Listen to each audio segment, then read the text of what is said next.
في مدينة مرسيليا الفرنسية. كان شاب في منتصف الثلاثينات من العمر، كان يعيش في فندق، ولكن تراكمت عليه الديون ولم يعد قادراً على دفع الإيجار.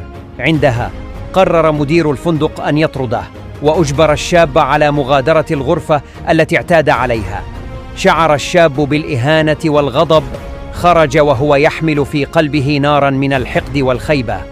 وبعد فترة قصيرة عاد إلى الفندق، ولكن هذه المرة ليس كضيف، بل وهو يحمل سكينين وعصا حديدية. دخل إلى الفندق وبدأ بمهاجمة من صادفه. طعن مدير الفندق، ثم طعن ابنه الذي كان يحاول الدفاع عن والده. ولم يتوقف عند هذا الحد، بل خرج إلى الشارع المجاور وهجم بعض المارة، وأصاب عدداً من الأشخاص بجروح خطيرة. لم يتأخر رجال الشرطة في الوصول، حاولوا إيقافه بالكلام، لكن اضطرت الشرطة إلى إطلاق النار عليه. سقط أرضاً، ورغم محاولات إنعاشه فارق الحياة هناك في الشارع.